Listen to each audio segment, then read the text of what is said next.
guys, pag-usapan lang natin si Catherine Bernardo. Nagsalita na tungkol kay Alden Richard. Laging natutulog kapag walang shooting dahil sa puyat at pagod. Grabe nga naman kasi si Alden Richard guys. Sa kwento umano dati ni Christopher Min. Kapag meron siyang shooting umano sa ibang lugar, kung saan makakita si Alden Richard na pwede niyang matulugan, magi-stay muna sila doon hanggang isang oras. Yan kasi guys ang sinasabi. Kaya kung saan-saan na lang natutulog si Alden Richard, kahit na mainit, kaya niyang matulog umano. Walang pakialam ang isang Alden Richard. Ganyan guys, kahit nakaupo yan, walang pakialam yan guys si Alden Richard. Basta't makatulog lang siya dahil pagod na pagod at puyat na puyat, lalong-lalo na kapag siya ay walang shooting. Grabe nga naman kasi guys ang pagkakataon dahil kita niyo naman, alam na ni Catherine Bernardo ang pag-uugali ni Alden Richard. Kita niyo naman guys, no, yung impormasyon na awak ni Catherine Bernardo na talagang kilalang kilala niya na si Alden Richard. Doon pa lang sapat na sana guys para sa atin na talagang kilalang kilala na ni Catherine Bernardo si Alden Richard. Lalo-lalo na kapag ito ay natutulog kung saan-saan. Kasi grabe nga naman kasi guys si Alden Richard. Ang kwento niya noon, kapag siya ay dinadatnan ng tulog, kahit saan matutulog siya, kahit mainit wala daw siyang pakialam. Basta't makatulog lang daw siya. Kasi sa sobrang puyat at pagod at lalong-lalo na kapag tapos na ang kanilang shooting. Ganon ang isang Alden Richard. Natutulog siya kapag wala silang shooting. Ganyan guys ang gawain ni Alden Richard kapag sobrang pagod niya at sobrang puyat. Yan ang isang Alden Richard. Nakakilig nga naman kasi guys, no, dahil alam ni Catherine Bernardo ang liim umano ni Alden Richard. Sobra nga naman kasi guys, nakakatats ang bawat kwento ni Catherine Bernardo na talagang matatamaan ka kapag siya ang kumikilala umano sa mga ugali ni Alden Richard. Lalong-lalo na guys, ang lihim ni Alden Richard kapag siya ay sobra kung matulog at lalong-lalo na kapag siya ay pagod at puyat at walang shooting. At ang ginagawa niya, laging natutulog.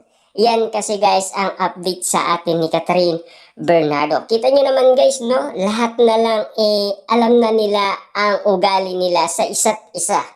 Kasi alam naman natin guys, kahit si Alden Richard, alam niya na rin ang ugali umano ni Catherine Bernardo. Parang kailan lang, di ba?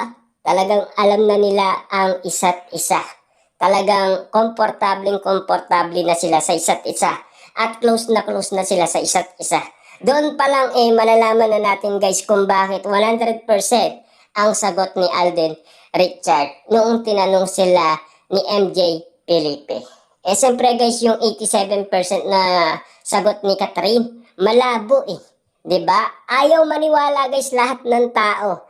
Kasi si MJ Felipe na nga guys, ayaw niya maniwala Direk Cathy, ayaw niya rin maniwala doon. Ibig sabihin lang yun guys, sa lahat ng mga nakakita umano, talagang para sa kanila, 100% sagot sana ni Catherine Bernardo. Kaya ayaw maniwala ng ibang tao. Pero at least guys, alam naman natin na talagang alam ni Catherine Bernardo yung mga ugali ni Alden Richard. Lalong-lalo na kapag siya ay natutulog. Kita nyo naman guys, no? Hindi matatakasan niya ang isang Alden Richard kay Catherine Bernardo. Lalong-lalo na bistadong-bistado. At alam naman natin guys, uling-uli na sila. Kasi ramdam na natin guys na talagang meron na talagang kakaiba sa mga sinasabi nila. Ramdam na natin guys kung papaano talaga nag-evolve ang kanilang pagiging magkaibigan. At kung bakit nga naman nag-level up kumbaga. At kung bakit naging close sila sa isa't isa. At kung papaano sila na-develop sa isa't isa. Yan kasi guys ang inalan ng karamihan. Lalong-lalo na naging tatak yung sinigang umano ni Catherine Bernardo na talagang kuwang-kuwa nga naman kasi ang panlasa nung luto ng ina ni Alden Richard kapag naglalambing ito kay Alden Richard. Ganon din naman kasi guys ang ginawa ni Catherine Bernardo. Lambing yun at may along pagmamahal at may along saya at may along in love siya kay Alden Richard. Kaya yung panlasan ng sinigang, grabe na in love kagad ang isang Alden Richard. Yan kasi guys ang kwento ng nakasama nilang cast sa Hello Love Again. Dahil meron pang along subuan na talagang sharing sila sa laway. Grabe nga naman kasi yung balita na yun guys, hindi nating makakalimutan ang bawat nangyayari na talagang kung papaano na-develop sa isa't isa sina Catherine Bernardo at Alden Richard. Na alam naman natin guys, no, kitang-kita nyo na, pag-uugali pa lang nila sa isa't isa, hindi na talaga matatakasan niya. Alam na nila ang isa't isa. Siyempre guys, alam naman natin, no, booking na sila. Diyan pa lang guys, ramdam na natin na talagang merong kakaibang nangyayari sa kanila. At meron talagang kaduda-duda at nagtataka lahat ng tao kung bakit nga naman ganun na lamang kasaya si Catherine Bernardo abang siya ay nagkukwento nga naman kasi tuwing pinagmamasdan niya si Alden Richard at lalo-lalo na alam niya pa ang ugali nito. Doon pa lang guys ay kikiligin ka na.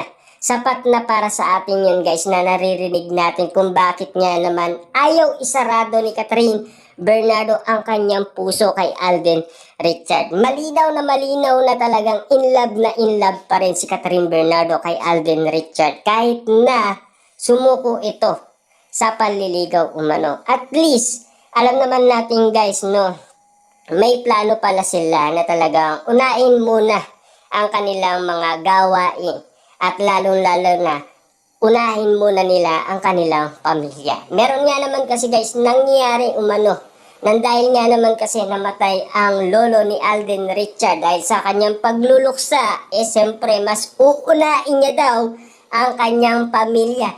Kahit sino pa yan, walang makakaadlang sa kanya kahit ang isang Catherine Bernardo ayon kay Alden Richard. Diba?